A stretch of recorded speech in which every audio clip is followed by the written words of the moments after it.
So meditation is the foundation of all the practices.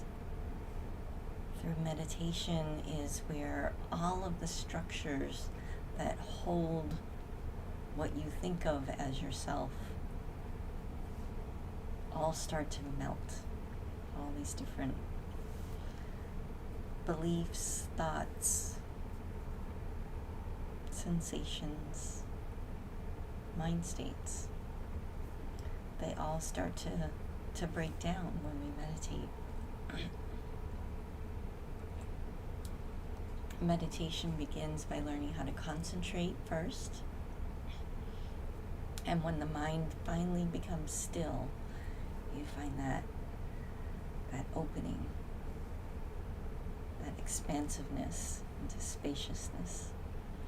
And at that point, if you can just let go, we call it stepping through the door, then that's where the real magic starts to happen. And usually you'll feel really good and you'll say, wow, this is great. And that's another thought. And then you have to start all over again. We start concentrating. And so it's not something we ever finish. It's not like, oh, I'm done meditating. Meditation continues and in the background. So you might say that we're always meditating. You're just too busy to notice. So taking this time twice a day, in the morning, in the evening, to just simply let go of everything. To just give yourself permission for the next 5 minutes, the next half hour, the next hour, however long you're going to sit, to simply sit and allow whatever arises to arise and whatever falls away to fall away. And in this way we start to learn how transient our being actually is. Now, we have bodies, so we're going to act in the world. So when we get up from the meditation cushion, we practice mindfulness. We start to do some mind training. And one of the games that we play with in Buddhism is we build mind states. We actually explore and experiment and discover how one actually creates and builds a mind state. And we do this not so we can build the best mind state ever, because we know from our meditation practice that everything is transient. Mind state arises and it falls away. But the weird thing about a mind state is when you're in a particular mind state, it's all encompassing. When we're filled with anger and righteousness, looking at something and saying, that's wrong,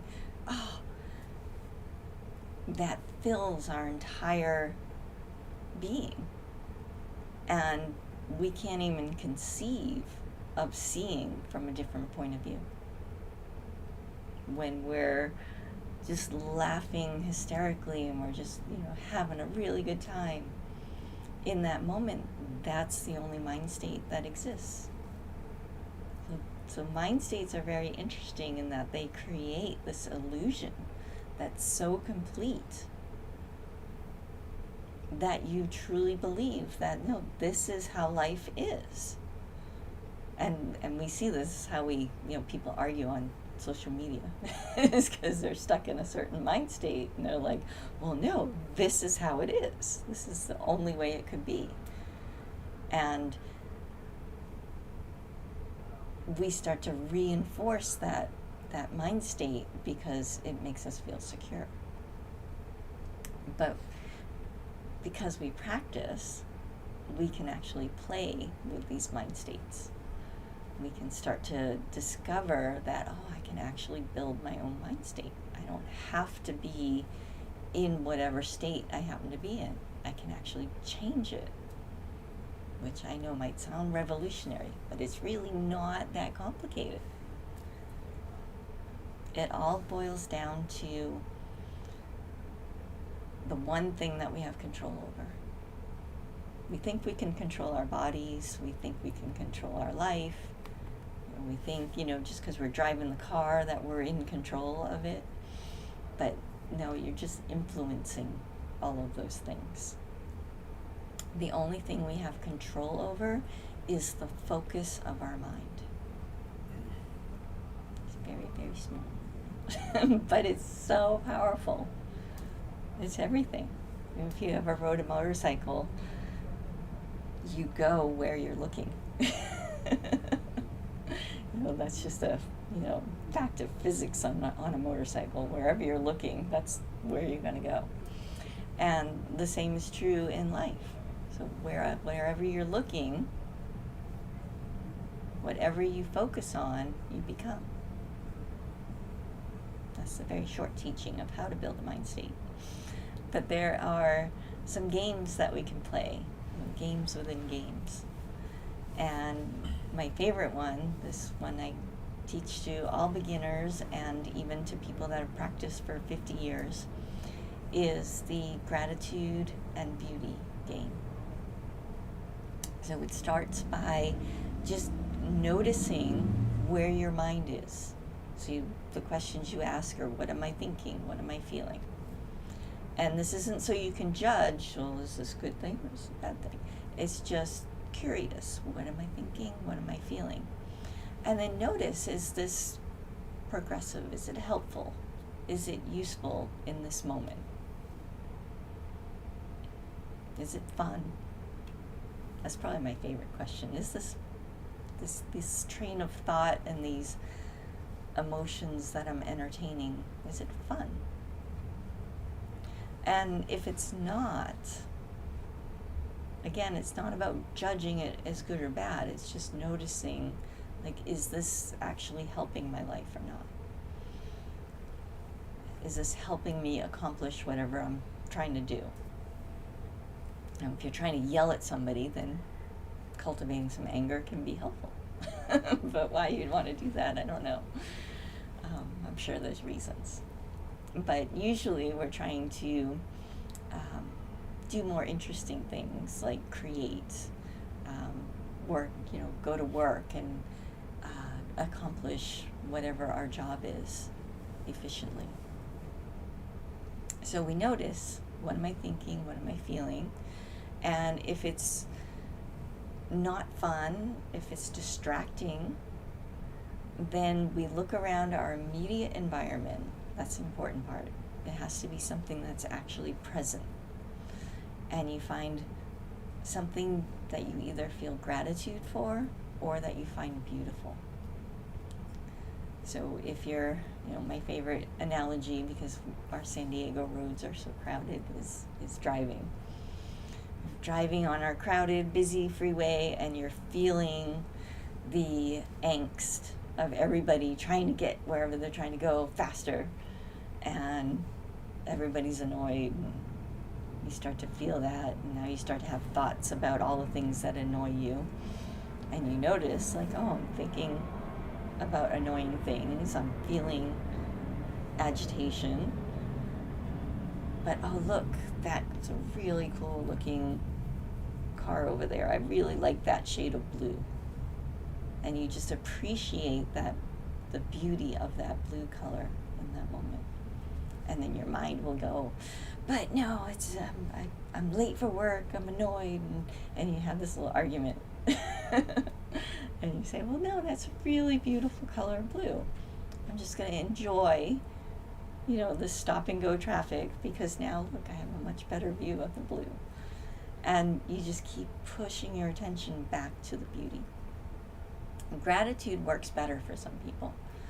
So you can cultivate that sense of being thankful for having a car, for being able to drive, for having a place to go, for being able to breathe.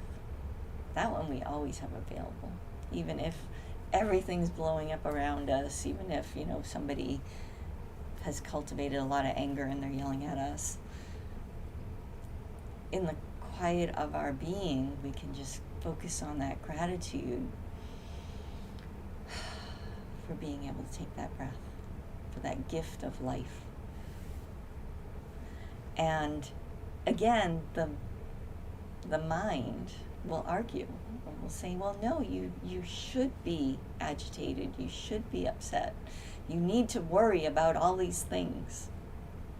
And you counter it with, well, for right now, for the next 5 minutes, I'm going to focus on beauty, I'm going to focus on gratitude. And there'll be this back and forth that happens. And eventually, if you stick with the beauty or the gratitude, your mind will just suddenly shift. In the beginning, it's very imperceptible because, again, mind states are all inclusive. So you'll be in this state of agitation, this list of worries, of things that you should be upset about. Wow, all the reasons why you should be unhappy, in other words. And then there's this beauty, this gratitude, which is a more expansive, open state where this quiet joy just starts to bubble up. And quite imperceptibly, all of a sudden, you'll just find yourself in this quiet state of joy that's occurred for no discernible reason. You'll be like, well, yeah, I was focusing on gratitude, but why am I so happy I can breathe? But that itself becomes its own all-encompassing mind state. So now congratulations, you've just built a mind state of beauty or gratitude. And then you go about your day and you continue to notice the things that bring you gratitude, the things you find beautiful. Because this is how our perception works, is through mind states. If we are in a state of gratitude, it builds this filter, this pair of sunglasses, actual filter over our vision, over our entire perceptual field, and blocks out anything that doesn't align with gratitude or with beauty. And we start to notice those things. And so we make a game out of it. It's like, oh yes, I'm grateful that there's a road. I'm grateful that it's sunny. I'm grateful there's a tree. Oh, look at how beautiful that tree is. All these things start to come into our consciousness. Now, gratitude and beauty are these wonderful, expansive states. And if you're not accustomed to living in them, our habitual patterns start to emerge. It says, oh, well, no, you should have some anxiety. You should have some angst. You should have some anger. And different things will kind of trigger that memory in our mind. Maybe we've got some pain. I have chronic pain, so different body parts will just suddenly scream, and the mind will go to that and create all these reasons why I should be upset about that. And it's easy to become distracted if you haven't developed discipline yet. So this is where most people live, is they unconsciously walk down the street or walk through their life, and as they get hit with different stimuli, it triggers a memory of how they think they're supposed to feel, what they're supposed to think, how they're supposed to act based on previous experiences. Because in our brain, if we have experienced something before, it's safe. And therefore the brain is like, oh, let's do that again. That was safe. Whereas if you have not developed practice of living in a mind state of beauty or gratitude, it's very, it's a little shaky. Because the brain is like, oh, this is still kind of new. I don't know if I trust this. So it takes practice to actually cultivate these higher states to live in. So take it easy on yourself when you practice. Remember, it is a practice. It's not like, oh, I achieved my state of gratitude today and I'm done. It's one that you come back to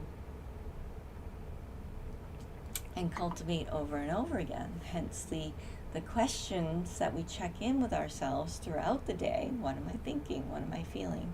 What mind state am I in right now?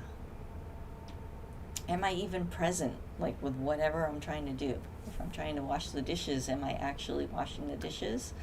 Or am I thinking about the 20 things I need to do next week? And if you're future tripping, or if you're visiting the past, then bring yourself back to the present moment with beauty or gratitude. And pay attention even through that struggle of, no, I have all these reasons why I should be unhappy. And then, but look at how pretty the carpet is. It's like such a nice color gold. Or, that lovely picture on the wall. Or that beautiful tree that's outside. This little delicate flower that I just happen to see. Or a feather on the ground. And then your mind's like, oh, but there's trash all over the ground. And so this is this game that we play all day long. But it's a very powerful game because it teaches you that you are actually building your own mind state. So when you notice, when you remember to ask, how am I feeling? What am I thinking? And you realize, oh, I'm in a really crappy place. That is cause for celebration. Most people are like, no, I don't want to know that I'm in a bad place. They just want to go make everybody else be in a bad place because then they feel normal. It's a very popular option, but it's not very appealing to me. It's not very happy. But when you recognize that you're in a horrible mind state, when you recognize you're in a destructive mind state, when you recognize that you're not happy, that is amazing power. Because most people are walking through half asleep, not even knowing why they're snapping at everybody. They think everybody else is an asshole. They're just like, nope, they're a jerk. They're, it's their fault. They're doing this. They're they're the problem. Could never be me. And they develop a whole storyline to support that, and they live miserable lives. But the moment that you recognize that, oh, I'm feeling pretty miserable right now. I'm really wound up, And it might be a physical sensation where your nervous system is all on edge, or it might be a mental loop that's playing through your mind that's creating the sense of misery. It's both the same. Those are both creating a particular mind state that's building a perceptual field through which you are now experiencing reality. And it's not real. It's an illusion. I know it feels really real, and you can go walk up to people and talk about it with them, and then they'll all agree with you. And it's like the fastest way to make friends in a line is to complain about something. And everybody will complain with you, and there'll be this sense of connection, and then you'll be all miserable together. And it's a weird thing humans do. I don't know why. I have a little game I'll play is I'll point out something that's good. that's really beautiful. And once in a while, people will play with me. Not always. But I have fun with it, even if they don't. Because I have practiced for years and years and years of building different mind states. So start with this one where you just keep focusing on beauty or gratitude. And it's available in any mind state you find yourself. You can be in the deepest, darkest pit of depression, which I have been in. Like I said, I've lived with chronic illness, chronic pain, so it's like I've gone really, really dark. And even in those states, there is this odd beauty, this exquisite beauty to the most searing pain. It's very odd. I don't recommend it. But then there's also gratitude, again, for just being able to breathe. And when you do this, pay attention to that shift. Like I said, the first 1,000 times you do it, first 10,000 times you do it, you might not really catch it. You might just do the practice because this lady said to do the practice, so I'm going to do it. And then you notice that, oh, I feel better now. I feel a little happier. It's like, oh, it's a little easier for me to focus on what I need to do. I'm arriving at work not drained from my drive. I'm being able to work all day long and not get drained. I'm staying in the sense of beauty and gratitude. And I get home and I still have energy to do things. But as you keep practicing, there's going to come a moment where you actually notice your mind going from a mind state of unhappiness and misery to one of joy. And when you have that recognition, there's this huge light bulb that goes off, and you're like, none of it's solid. And you'll know, once you have that full realization, you might have to watch it, watch it happen 12 times, 100 times, 1,000 times. But eventually there'll be this realization where you'll see what you have done by just changing the focus of your mind. And from that moment on, you'll never be trapped by a mind state again. You'll still go through all 10,000 mind states, but you will never be trapped by one again. Because you'll be able to move your mind at will from one mind state to another. This is why we practice building different mind states. So another way that we can experience different mind states is by watching movies. Full-length movies. We're so, in this digital age, we're down to 10-second attention span, 2-second. Scroll. But watching a whole hour-and-a-half movie, 2-hour movie, where you just stay with that character, pick the character that you want to identify with, and allow yourself to fully experience and immerse yourself in those mind states. And you can explore and experience that whole reality from that mind state. And again, it teaches you that your mind is not as solid as you think. You don't have to take my word for it. That's why I encourage you to play. To really start to experiment with your mind. Because as Krishna told Arjuna, all of this is contained within me, but nothing contains me. And then, of course, Arjuna, looked at Krishna showing him his true form and said, turn it off, it's too big. I want my friend back, please. Please go back to being just my friend. So Krishna said, okay, settle back into a form. But we are all infinity, just experiencing reality through a finite form.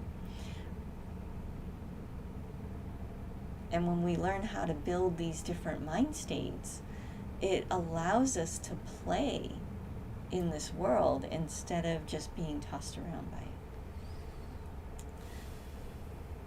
But it starts with these games. And it all comes down to paying attention. So what am I thinking? What am I feeling? Start to actually focus, move the focus of your mind onto beauty or gratitude. And the sooner you can catch it, the easier it is. If you've been marinating for a while, then it's going to take a little more effort to move the focus of your mind. There'll be more of that pushing and pulling. But if you're in a reasonably, calm, open space, and maybe you get to the restaurant and they're out of your favorite flavor of ice cream, and you're like, oh, you feel that annoyance come, like, no, I really wanted that. And you can catch yourself in that moment whenever that annoyance first arises. It's pretty easy to move your mind and say, you know what, I'm not going to entertain that. I'm just going to focus on, I'm so grateful that I can be here, and now I get to try something brand new. And it opens that door to curiosity, and it invites that sense of play. Now, the more you do this, the more you kind of play with different mind states, you can actually start to curate different mind states for whatever it is that you want to experience next, which we'll talk more about another day, because I still want to meditate. So, but we call those caretaker personalities, where we put on a mind state like a set of clothes and say, you know what, I'm going to be a scientist today. I'm going to examine things. And so we can cultivate that certain mind state. Or we want to be very friendly, so we can cultivate the quality of friendliness as we go out in the world. Maybe we're naturally an introvert and we'd rather just, hide in our room and not have to deal with people. But instead we can actually cultivate a mind state of friendliness by just moving our mind there and focusing on it, focusing on that quality, and allow that mind state to start to bloom. And then, because of the power of our mind as a filter, it will start to show us opportunities where we can express friendliness. So, again, just play with the beauty and gratitude to start with, and then really pay attention to your mind shifting. That's really the secret of how to build the mind states. And then when you're comfortable with that, have fun just picking certain qualities. Wake up in the morning and say, what quality do I want to experience today? And, if you want to explore, maybe you've got a habitual pattern of something that's really dark and heavy that you need to work through. That's where movies are really great, because you don't have to personally experience the horrors of the world in order to work through those karmas. We can just find a really sad movie or a really scary movie. Like maybe you've got, an immense fear of snakes. And anytime you come near one, you're just like, your whole nervous system freaks out. Your mind just goes into really agitated anger, and you just, start lashing out at people. So you could just go watch, I haven't seen it, but just based on the title, that Snakes on a Plane movie. And you can experience snakes and work through that mind state by just watching a movie. That's how powerful our minds are. But the state I always recommend, like I said, is beauty or gratitude, because it opens us into silence. Our life itself then becomes a meditation, and we're able to be in direct contact with whatever is arising. So, and again, all of this starts with meditation, so we should meditate some more. Find a nice comfy place to sit, and we will do, I guess, about 3 songs. Do some zazen music.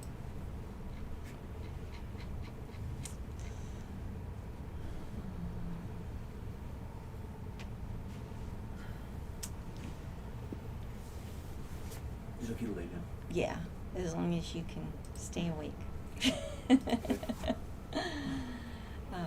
If you're going to lay down, I suggest that you rest your elbows and allow your fingertips to come together, and then that will allow you to hold your focus.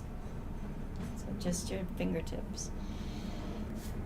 And then you'll notice as you lose focus, your fingers will either mash together, that means you're focusing too hard, or they'll start to fall apart, and that means you're losing focus. So the imagery is to imagine a piece of rice paper in between your fingers. And you can do that sitting up too, with your fingers just together.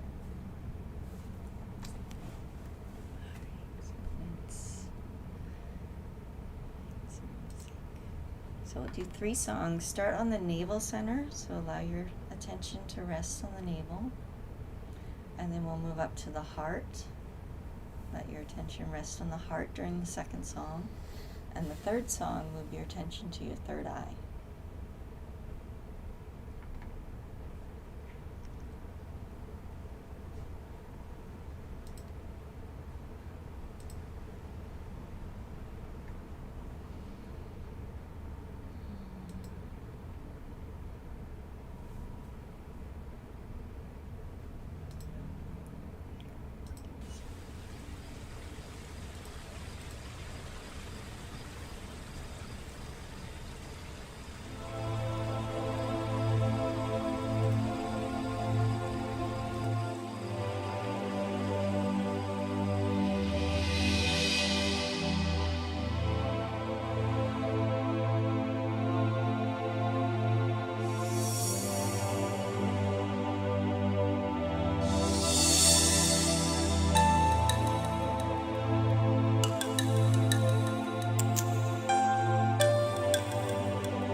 the other side of this life, there's enlightenment. It stretches on forever. Past thousands and millions of stars and suns. Into eternity.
Be optimistic, always be positive.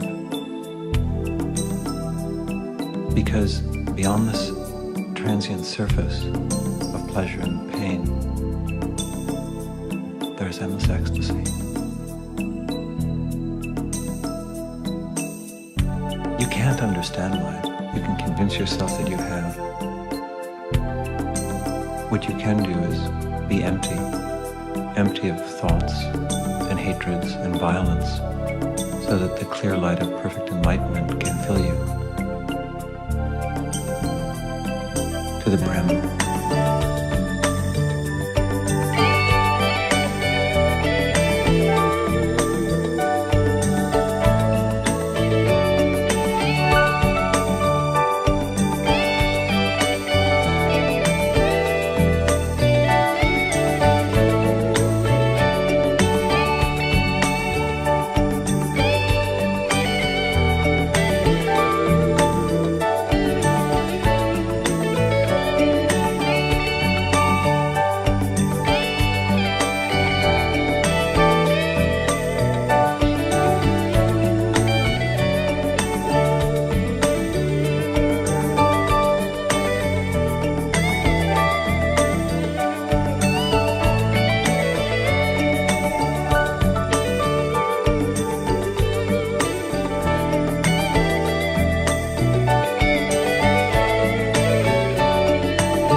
Whatever mind state is supporting your worldview, and we need one in order to interact in the relative world, we have to have a mind state. It's either one that we just pick up or one that we build. But whatever it is, it's transient, just like everything else. So in order to maintain it, it takes energy. So, and the very fascinating thing is, as you kind of study mind states and look at them, is a mind state of misery and a mind state of joy, they take the same amount of energy to maintain. Now, moving from one state to another, that takes a little extra. But once you have cultivated a particular mind state, once you're there, the amount of energy to maintain it is the same as any other mind state. So when you're cultivating a mind state and holding it, trying to hold it, try to remember that. It's gonna, if you find yourself returning over and over to misery, to start to recognize that, oh, this is taking as much energy to live in this miserable state, even though it might seem more familiar if you've been doing it for a while. That takes up as much energy as it does to actively live in a state of joy, to continually move my mind to beauty and gratitude and do that maintenance that's required for every time we get knocked off balance, to recenter on beauty or gratitude. That takes some energy to do. But if you don't do that type of work, you'll just be thrown from one situation to the next, and that takes a certain amount of energy to maintain that sense of misery. So again, observe, notice, see what that feels like, and see if that's true for you. But I highly recommend the high happy states, just because they're more fun. You have a lot more options.